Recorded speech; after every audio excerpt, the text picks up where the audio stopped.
طاہر لا ہوتی اس رزق سے موت اچھی، جس رزق سے آتی ہو پرواز میں کوتاہی۔ صدر علی وقار۔ اقبال کے اس دیس میں اقبال کے شاہین کا مشاہدہ کریں۔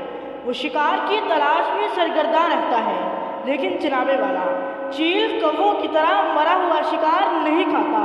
جب میں نے یہ سوچا تو میں اسی جھپٹنے، پلٹنے اور تڑپنے والے پرندے کی طرح بکھر کے صحراؤں میں بھٹکتا رہا، وقت کے شکنجے میں تڑپتا رہا، حالات کے جبڑوں میں سکتا رہا جناب والا، اسی لیے کہ میں مرا ہوا شکار کھانے پر آمادہ نہ تھا۔ میں رشوت، بدعنوانی، حرام خوری، لوٹ کھسوٹ پر تیار نہیں تھا۔ اقبال کی تعلیم مجھے مقناطیس کی طرح کھینچ کر اس منبر پر لے آئی کہ میں آپ کے سامنے اقبال کے دیس میں ہوتی کرپشن پہ لب کشائی کروں اور بتاؤں کہ کرپشن ایک ناسور ہے۔ صدر علی وقار۔ اظہار ندامت ہے کہ نہ ہم اپنے من میں ڈوب پائے اور نہ ہی زندگی کا سراغ پا سکے۔ سوچئے کہ خودی میں ڈوبنے والوں کے ہاتھوں میں آج کاسائے گدائی کیوں؟ جناب والا آج مجھے بتائیے، اے وطن یہ تیرا اترا ہوا چہرہ کیوں ہے؟ درد پلکوں سے لہو بن کر چھلکتا کیوں ہے؟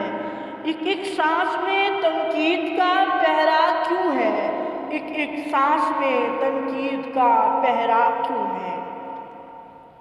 جناب والا اقبال کا یہ دیس پاکستان اپنی پیدائش سے لے کر آج تک کئی مسائل کا شکار ہے، کہیں زوال معیشت تو کہیں بے روزگاری، کہیں رشوت کا ناسور تو کہیں کرپشن کی لعنت، کہیں فرقہ واریت ہے تو کہیں جہالت۔ جناب والا اسی کرپشن کی وجہ سے آج یہ ملک اربوں ڈالر کا مقروض ہے، اسی کرپشن کی وجہ سے اولاد برائے فروخت کے بینر لگ رہے ہیں۔ علی وقار اسی کرپشن کی وجہ سے بے روزگاری کا شکار نوجوان خودکشی کر رہے ہیں، اسی کرپشن کی وجہ سے انصاف نہیں ہو رہا۔ علی وقار آج میں انصاف مہیا کرنے والوں سے کہنا چاہوں گا کہ تم نے لوٹا ہے صدیوں ہمارا سکون، اب نہ چلے گا ہم پہ تمہارا فسون۔